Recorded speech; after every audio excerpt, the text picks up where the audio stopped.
Hello, friends. Welcome back to Stories About Entitled People. Our first story about a customer who demanded a discount for the long drive to the store. But before we begin, don't forget to subscribe to our channel if you're new here and turn on notifications so you don't miss a new video every single day. And our first story. You want gas reimbursement for driving to a different store? Let me do the math real quick. This happened about 5 years ago when I was working at an auto parts store. I worked at a large store. It was the super hub for my region, so we literally had people drive from out of state when they couldn't wait a few days for a part. Most people were happy to do so if they could get an unusual part the same day. So a guy came in, told me what parts he needed, and said, "Hey man, I had to drive all the way from another store to get here. Can I get like a 10% discount?" Now, asking for a discount because you had to drive further than expected is already pretty weird. I don't know of any stores that reimburse you for gas money, but on top of that, he was buying two $600 shocks for a Mercedes. I explained to this man that we don't do discounts for driving for another store, and that a lot of customers have to do this because parts aren't universal and we can't keep every part in every store. This turned into a 5 to 10 minute back and forth of him trying to convince me to give him a discount and me trying to explain that I would get fired, more likely demoted, if I gave him a $120 discount for no reason. Eventually, I asked him what store he came from. It was only 4 miles away. I started to get really PO'd because it was literally the closest store you could drive to, but then I realized he was only asking for gas money, so I asked him what kind of mileage his car got. He told me with a confused look on his face. As I pulled out a calculator, I did some quick math and told him with a smile on my face, "Okay, sir, we'll give you a discount to cover your gas money." Not realizing what was going on, he brightened and said, "Thank you." Then I told him that because he only drove a few miles to get here, the discount would come out to 75 cents. He started complaining again, so I cut him off and told him, "I'm sorry, sir, that's all I can do. Feel free to go get these somewhere else." To which he responded, "They don't have these anywhere else." So I told him that was a shame and asked him if he still wanted the discount. He said yes. And our last story. When HR try hard to find dirt, but you have the last laugh. My previous job, I was a cashier working at a casino in my hometown. It was an international organization that had several casinos in 2 countries. I quite enjoyed my job and became quite proficient in the workings of the casino, as I'm one of those people who like knowing how different things work and fit together for the whole picture. My boss was hard but fair. More importantly, he provided an environment where we could grow and professionally develop if you had the incentive. Needless to say, I participated a lot. High roller transactions, government reporting and compliance, in addition to being part of a team that implemented new management software and new equipment for the casino. I was a relief shift manager in addition to my regular duties and was briefly promoted to shift manager before I decided to decline the promotion during the probation period, knowing full well I may have hurt further progression.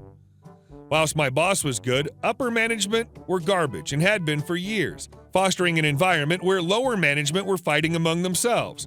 They wanted to fire my boss but couldn't, so they instead put huge pressure on him to leave. He didn't leave.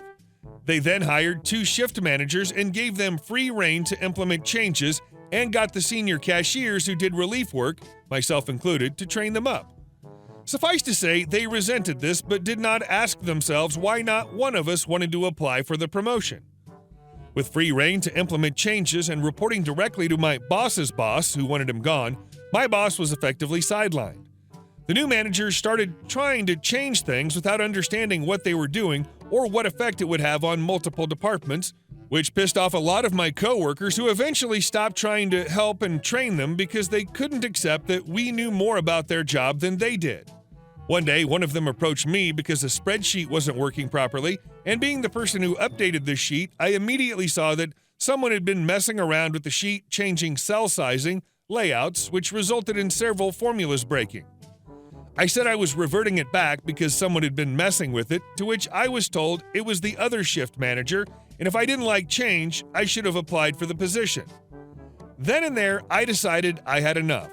Told her I was reverting it because almost all of our spreadsheets were linked to other files in finance, and they could have effed up a lot of stuff because of change. If you were going to change something, fine, but at least know WTF you were doing first. I left her to stew on that in silence. I was the last person who was helping them at that point, and that had just stopped. A couple of months later, both resigned because they couldn't cope with the work, nor cope with the fact that every single employee in our department no longer liked them. I later found out that in their exit interviews, both of them complained very loudly against most of the senior cashiers who were supposed to be training them, myself included. Fast forward a month. I was entering the next few weeks scheduled into our roster system during a relief shift. As I do with some mundane tasks, I might poke around to see what functions the software has that can help me do my task more efficiently. I was looking into a template option and was trying to copy a previous month when I discovered staff costs on the side, effectively wages. Since I work with numbers, being a cashier, it was really easy to see that one of the previous managers was paid at entry manager rate, however the other was paid an absurdly high figure. I reported the fact that I accidentally stumbled across staff cost information to the other shift manager who had been there for years. She asked me to show her, so I did, and I heard nothing further of it. Being good with numbers, she also noticed the two previous shift managers' salary, especially the one being paid a large amount. A couple of months later, a 2IC was for the department was transferred from another casino within the company, and some months after that, my boss negotiated a nice severance package. Immediately, there was certain restrictive changes implemented which hurt morale further. Later, one of my colleagues accepted a promotion to shift manager and asked me if his salary offer was fair since he had no reference point to go by, as part of management's control was to keep people in the dark and competing against each other. I told him what my offer had been and spoke a bit on how they decided on their offers based on my own experience, adding that at the end, I thought it was reasonable. The next day, I mentioned the conversation to the older shift manager, who freaked out a little, thinking that I had discussed her salary with my colleague, but also if I still had access to the wage info, to which I replied that it was probably still there. A day after that, I was notified that I was being called into HR for a meeting due to a breach of confidentiality issue. As this fell on my day off, as I left my shift, I emailed that I was not able to attend the meeting and detailed the conversation I had with my colleague. A few hours later, they sent me an email stating I was being stood down immediately with pay and would notify me of the next morning. At this point, I started getting distressed as I realized now that my previous boss was gone. They were systematically looking for an excuse to get rid of specific people across all departments. Everyone in my department was systematically interviewed, and they tried to dig up any dirt they could find on me. They had nothing and kept looking and looking. A week turned into two turned into three. At the end of the third week, I was asked to come in for a meeting on the Monday, beginning the fourth week. I came in with a friend as a support person and sat down with my boss and the HR rep. Their entire focus was on the conversation 10 months prior when I raised the issue of me discovering wage information with my supervisor. This conversation wasn't recorded, and all they had was my written statement about the conversations I had and what the older shift supervisor said. They decided that was sufficient to issue me with a first and final warning, but also stand me down from relief work and revoke access to the scheduler software. I calmly told them, fine.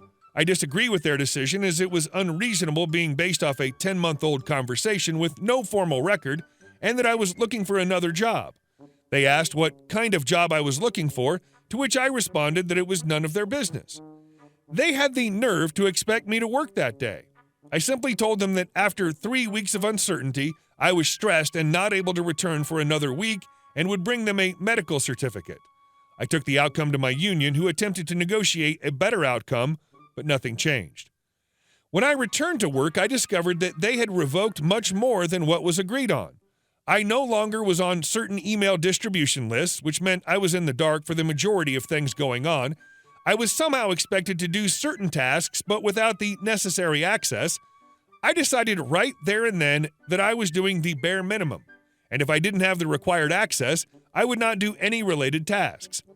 They opted to go with the petty route. I laid down my groundwork. I became uncooperative with instructions sent via email because I didn't actually receive the email, not on the mailing list. They issued me with a written warning for not following instructions, so I started using up my sick leave for stress. I had lots saved up from 6 years. Before handing in my 4 weeks' notice, They opted to pay me out instead of having me return, probably thinking that I would try and do something malicious if I returned. Joke's on them. Most staff in my department had a personal folder in the department's network drive where they kept stuff like training notes, resumes, etc., which was publicly accessible, but also a private network drive linked to your login. Most didn't use the private drive as we couldn't access it on the main network that the user terminals were on, but the department's network drive was. After the crap they took me through previously, I had cleared out my 6 years' worth of notes and personal documentation from our public access folders and moved them into my personal employee drive on the network, which is where they should have been kept in the first place. This included configuration settings and options for various machines and software that we used. No one else, not even IT, had as comprehensive documentation as mine or spent the time I did coherently learning how the various systems work together in detail. Once IT processed my employee withdrawal, that stuff was gone. I heard down the grapevine that a few months later they were frantically trying to find my notes to fix a serious issue, not to mention smaller time-consuming issues that occur on occasion. Dozens of staff across multiple departments were pressured to resign or literally sidelined by new hires. The casino was sold around 8 months after I left. Hey guys, thank you all for watching the video. I'll see you in the next one.